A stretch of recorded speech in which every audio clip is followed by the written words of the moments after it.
उसके साथ गंगा का नाम जोड़ देना चाहिए, फिर मन का जुड़ाव होता है। हमने कानपुर में ऐसा किया है। 200 किलोमीटर की नदी है पांडु नदी, जो आधे से ज्यादा सीवर कानपुर शहर का लेकर गंगा में छोड़ देती है।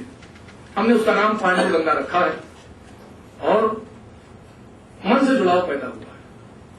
हमने कानपुर में बहुत सारे लोगों के साथ मिलकर काम शुरू किया। काम कैसे शुरू किया, छोटी सी घटना है।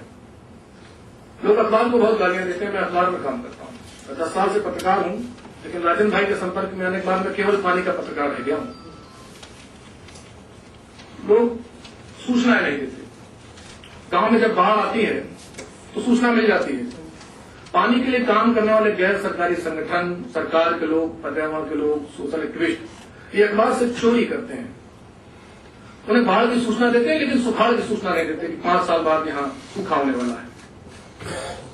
मेरा निवेदन है कि इस तरह की सूचनाएं देश के जो भी सूचना के माध्यम है, रेडियो, टेलीविजन, अखबार और मुनादी, गांव गांव में मुनादी का संकट खड़ा हो गया है कि मुनादियां नहीं बचती, लेकिन इस तरह की चीजें नदी के किनारे, नदी के दर्शन की बात भी विनोद भाई ने कही थी। हमारे कानपुर में हमने मन से लोगों को जोड़ना शुरू किया है। कल भाई साहब को हमने कानपुर इसलिए बुलाया, बहुत आग्रह किया, निवेदन किया कि इतने बड़े कार्यक्रम गंगा यमुना पंचायत से पहले कानपुर शहर का मैं बार बार जिक्र इसलिए करता हूं कि कानपुर में भी कुछ काम करके दिखाया है आपकी प्रेरणा से, और दुनिया में हम 10वें नंबर पे सबसे पोल्यूटेड शहर थे, अब हम 6वें नंबर पर आ गए। 3 स्टडी अलग अलग हैं, लेकिन हमारा पोल्यूशन घटा है हवा का।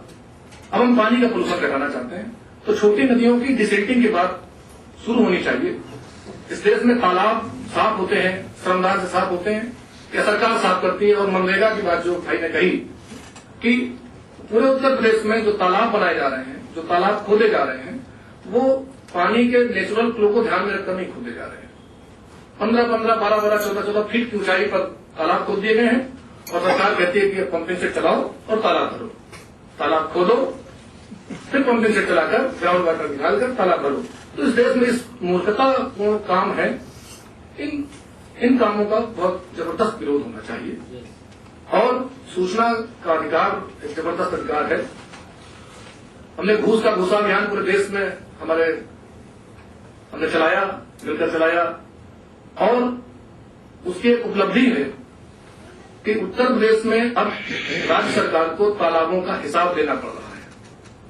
हमने पूछा कि कितने तालाब आपने बेच दिए, और जो सिटी डेवलपमेंट प्लान बन रहे हैं, Jawaharlal Nehru urban mission plan का जो पैसा खर्च हो रहा है, उसमें तालाबों को, झीलों को जिंदा करने की कौन सी योजना आपने बनाई।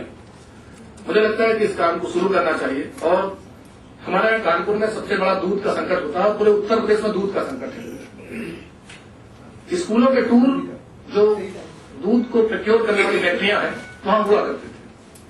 अभी बीच में जब से जन बिरादरी ने अपना तेजी पकड़ी है, तो हम एक कॉलेज में जा रहे हैं, उनसे कह रहे हैं कि भाई जैसे आप दूध का प्रोक्योरमेंट दिखाते हैं कि कैसे जानवर का दूध हम पॉलीपैक करके बाजार में लाते हैं, ऐसे ही छोटी छोटी नदियां, छोटे छोटे तालाब, स्कूल के जो बच्चे हैं उनको एक बार महीने में एक बार, साल में एक बार, या गणतंत्र दिवस के दिन, और उत्तर प्रदेश से शुरू हो गया है कि नदियों के गणतंत्र की बहाली के लिए हमने उन तालाबों में और नदियों में झंडा फहराना शुरू किया है। मुझे लगता है पूरे देश में मुहिम चलनी चाहिए, और आगे की बातें मैं फिर करूंगा कभी। Thank you.